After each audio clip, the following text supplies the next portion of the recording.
Why we self-abandon for love.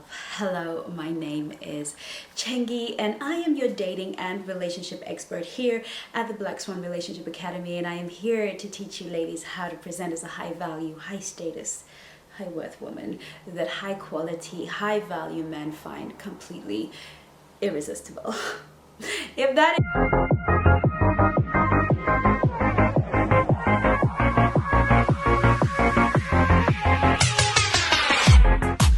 is you, then you are on the right channel, ladies. And today we are going to be talking about why we self-abandon for love.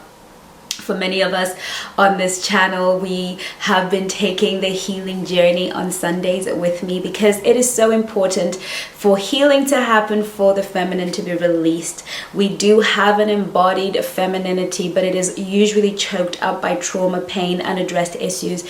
And it's my job to bring to you a lot of what I do with my clients in the background. I want to give you a lot of value on this channel all the time. I want to take you into the back room where I do a lot of intense work. My coaches and I do a lot of intense work, a lot of tears, a lot of tissues, a lot of real talk, and a lot of healing happens behind the glamorous lens of the Black Swan Relationship Academy.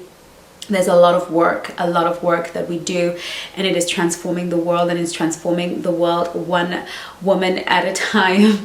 But I want those of us who are not in a position to pay for coaching, or for those of us who may not be ready for that emotional journey, or who may not necessarily trust the journey, to at least experience fractions, bits and pieces of what the clients who work with us behind the scenes experience in terms of internal healing. So it's going to be my job to do more of that as we go forward on my Sunday videos.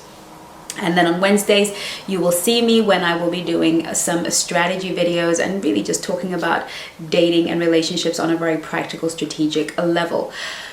Okay, so for some of us, the term self-abandoning is probably the very first time that we have even heard such a phrase. What on earth is self-abandonment? Well, self-abandonment is when we deprive ourselves or we deny ourselves the right to be happy, to be peaceful, to be seated in our feminine energy in order to please the other person so that we can have love. Self-abandonment is when we put the other person's needs far and above our own. Those of us who are in Nice Girl Rehab, and for those of you who are in Swan City, we're still doing the Nice Girl thing in Swan City, so do join us. But for those of you who are on the Nice Girl Rehab journey and who are still in the rehabilitation center, you will also understand what self-abandoning is. Self-abandoning is saying yes to the things you mean no to, and no to the things you really truly want, because you do not truly believe that to be your authentic self is going to get you the results that you want.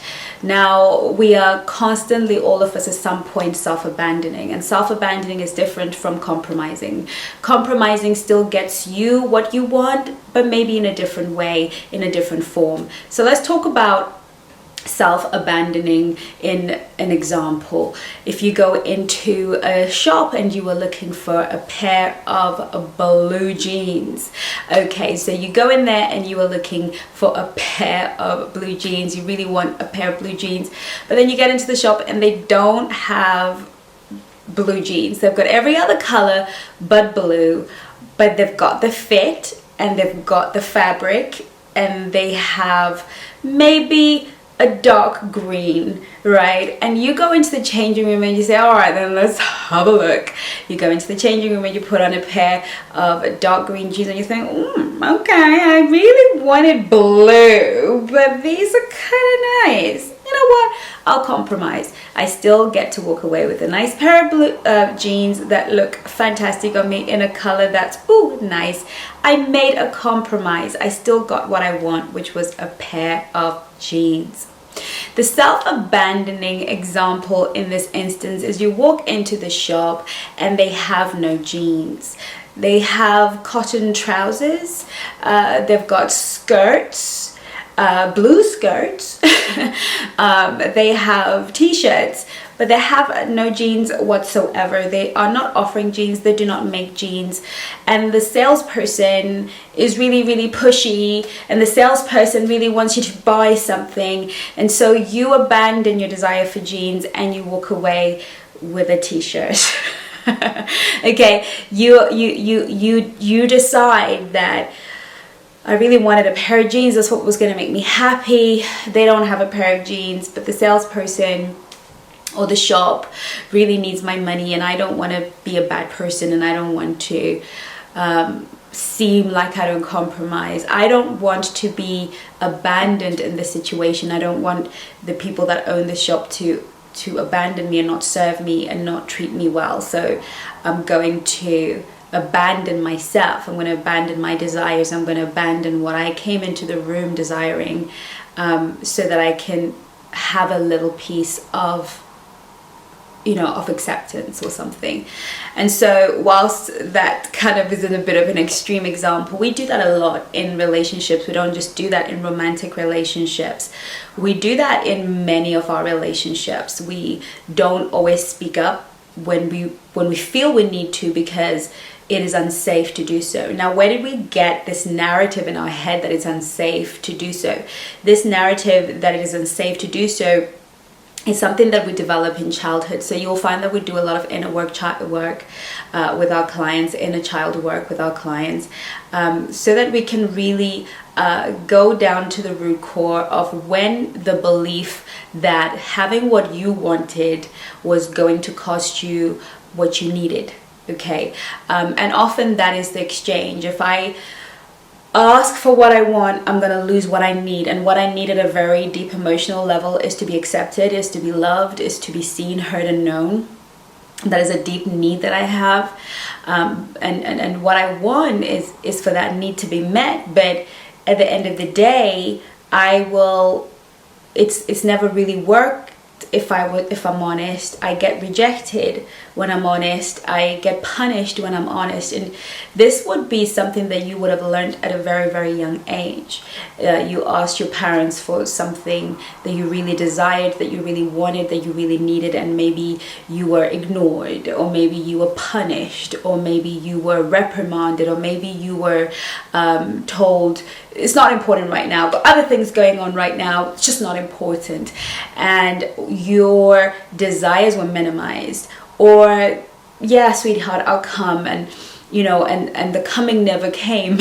Okay, you were still that child who was still longing and waiting for a need to be met. And obviously for your parents, maybe for them, with all that was going on, maybe they were busy trying to keep a roof over your head. They were trying to keep a fire from consuming the home. But as a child, you would not have internalized that as, okay, my parents are busy, they've got other things to do, they love me, I matter, I am seen, I am heard, I am known. They just haven't got time in this moment, because children are egocentric. Everything that happens is often because of them. So you as a child would have sat there and thought, you know what, it's because I ask too much, I am too loud, I am too demanding, I ask too much, I'm not enough, I don't matter. So we start to have, as a child, you began to internalize a lot of what you were experiencing and seeing, and so you grow up in the world holding still to that belief that I don't matter, I don't count, I'm too much, I'm too little, I'm not smart enough, I'm not, those ways that you internalize what was happening in your home. Or maybe there was violence and brutality and abuse. Maybe you were a child from that background and you learned to withhold yourself and go with unmet needs. Maybe you went with neglect, your needs were never attended to. Maybe you had a narcissistic mom. If you want to really look at some of the places where trauma can come from, sibling wounds, we're talking about mother wound, father wound. There's so many. We've been having a conversation about the different areas that abuse and trauma can come from. Sometimes it's not from the parent, sometimes it's from a sibling, sometimes it's from a teacher or a caregiver that took advantage of you, and you as a child internalized everything that was happening to you as something must be wrong with me. So if I'm a little bit less, or if I'm a little bit more. So I share with you, ladies, that I was raised in a home full of extroverts, And I soon learned very early that if you were silent, you're forgotten. So I developed another alter ego, but it manifested in a lot of rage and tantrums, because that's just how I knew to be heard in a room full of boisterous, loud, opinionated human beings who just really wanted to share, but they learned to outshout each other, whereas I wasn't necessarily built for that. And so you create adaptations where you're just a bit extreme. So going through my teens and my 20s, I was very extroverted, but that didn't sit well with me until I started to do the work and realize I'm actually just comfortable being an introverted person and just being authentic in that introversion. But we all still find ourselves, including myself, selling ourselves for a loaf of bread, for a little bit of love, denying ourselves the things that we desire for a little bit of love. And this is usually the genesis and the epicenter, if you like, of low value behavior. This is when we find ourselves doing things that we never thought we would do,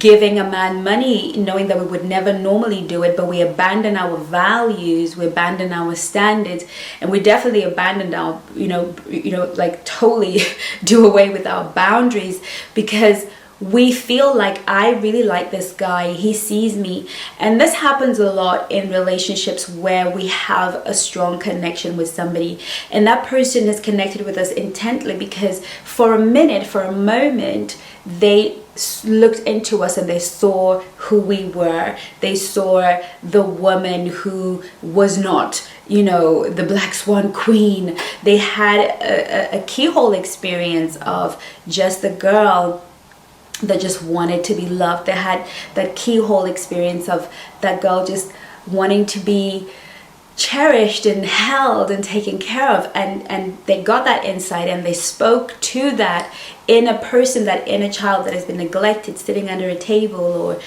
on top of a tree. It's the stuff that I did a lot in childhood. I was always under a table or on top of a tree. I was behind the sofa. I spent a lot of my life alone, hiding in nooks and crannies in my home. And so sometimes a man will come into our life and he will be able to see that little girl who needs that attention, who wants to be seen and heard, and we think, oh, okay, he sees me, right? And it's so difficult to let go of somebody who sees you. It's so difficult to let go of somebody who has this inner insight. And that's something that, has happened to me quite, it doesn't happen a lot, but it does happen in the past, because many people just know the public image that is Chengi. They know the public self, because I don't actually have any private social media. I don't actually live out my private life in public. And so many people just know that persona. So when you do meet somebody romantically, they find it very hard to get over my public persona. But so it's always very endearing when you meet that person who seems to not care but seems to have that insight into you. And when that happens, it's like, whoa, Christmas. And so for some of us, it might not be as dramatic as having a public personality.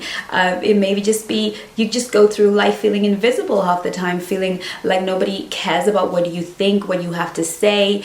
And this is usually at the root of many of us. And this is often the symptoms of trauma. We often walk around feeling like we don't matter, we're disposable, our thoughts are disposable, nothing really matters.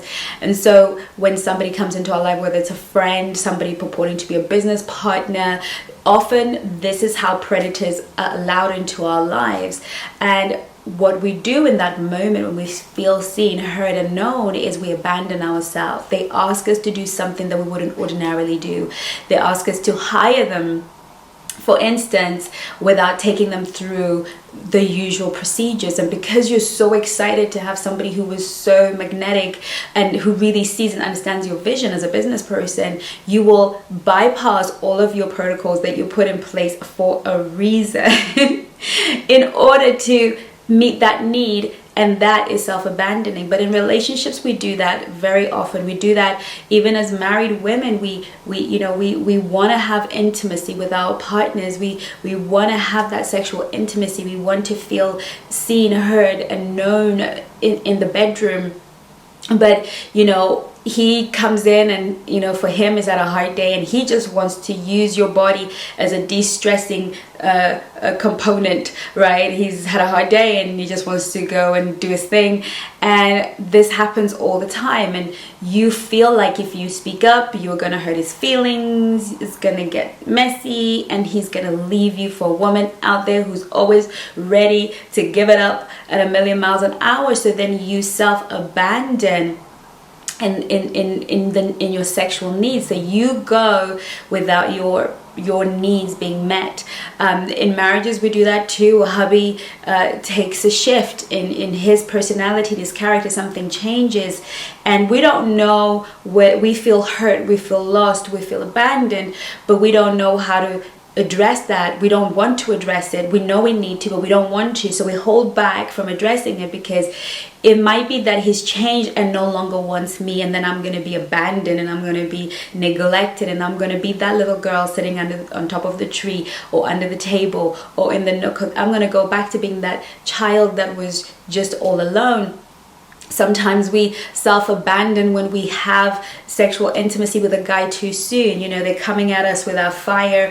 We really like them. They got that bit of insight into us. They got that keyhole experience of who we are. They speak into that girl. They speak to that girl, but they're requiring that you give up your body. And how many of us how many of us have had sexual intimacy with men we didn't really want to have sex with? How many of us have found ourselves waking up in the bed of a man that we're thinking, what am I doing here? We don't even know if we fancied him or even liked him, but we wake up in the morning and we're perplexed because we're thinking, I didn't even like him, and I didn't even enjoy that, and I didn't even want to do that. That is not how I saw my evening going, but I ended up in that situation. And some of us end up with tons and big, huge body counts because we don't even know how we got there. Why do we do it? It's not who we are at the core. We're virtuous women, we're good, kind women, but we're finding ourselves acting in ways that are not true to who we are. It's because of self-abandoning patterns. It's because you need love from men and you have the belief that they want sex, and so if I give them what they want early and quickly and on their terms, then they'll give me what I want. They'll give me more of that insight into me. They'll give me more of that time and affection. They'll give me more of what I need, right? And this is the exchange that nice girls have, because nice girls are constantly in a pattern of self-abandonment. It's going to places that you don't want to go, accepting things that you don't want to accept. But the deepest question that you must ask yourself to check if you're self-abandoning is, how does this feel to me? You see, the feminine woman is very connected to her feelings. Your feelings are going to tell you all the time, every time when you're self-abandoning. Your feelings are going to tell you every single time that you are self-abandoning. You're gonna have that uncomfortable feeling. You're gonna have that stressed feeling. You're not going to feel good, right? You're not gonna feel good about what you're doing and why you were doing it. You're not gonna feel good, and because you're used to a pattern of, if I don't feel good, I'm going to do it anyway because then I will lose, right? But when your internal feelings, when your heart is saying to you, you know what, I don't feel good about this, but you're doing it anyway, then you are already in a pattern of self-abandoning. You are already not listening to yourself, not listening to your core needs and your inner desires and the things that make you specifically you, and you are self-abandoning. And we're going to be talking about why choosing yourself in one of the videos that are coming up soon. Why choosing yourself is the high value way, why choosing yourself is the most important thing to attract a high quality masculine man. So we're going to be talking about that in my next video. But I want you to know that when you live a life of consistent self-abandoning, what you find is that you never have true and authentic relationships, because people are always connecting with the avatar. They're always connecting to the girl who wants to do stuff, and they fall in love with the with the abandoned version of yourself. They fall in love with that part of you that was abandoned because she's so compliant, she's so willing, she will travel over land and sea, and they buy into that. And usually when it comes to men, they will misuse that part of you, because that part of you is always going to resonate low value, because you know, nobody wants to love somebody who doesn't love themselves. Okay, so it's really about working on these wounds. It's really about realizing, okay, I do this a lot. If a guy needs me to be sweet little virginal Chengi, who's just so lovely, then that's what I'm gonna be. If he needs me to be wretched and freaky and nasty, then that's what I'm gonna be. If you find that you're constantly moving from avatar to avatar, you are whatever a man needs you to be at all times, and you are thinking, yeah, because I'm a black swan fantasy dream girl. Okay, that is not what it is to be a black swan fantasy dream girl. What it is to be a black swan fantasy dream girl is to be truly connected to your authenticity, to truly show up as you are, and constantly work on being the best version of you for you and for everybody else that comes into contact with you. To truly be a black swan is to come back home. And I always say this to my clients, and I say this, and this is why I love the LEEKHAYA brand, because it says back home. Really, it's such a wonderful collaboration and fusion, because we are all needing to come back to ourselves, because we have been away from home a long time. We have abandoned home, and you are home. I always say this to you black swans on this channel: you are home. There is no other home but you. You are home, and home has to be safe again, and we need to be okay to come back home. Okay, and that is the definition of authenticity, is to come back home and honor yourself and honor your deepest needs and desires, and have those needs met. And we're going to be talking about choosing ourselves as a strategy to overcome the self-abandoning. So I look forward to seeing you on my next video, and do look out for the Christmas bundles. They're waiting for you, and I will see you soon. In the meantime, do take care of you. Love you lots. Bye bye now.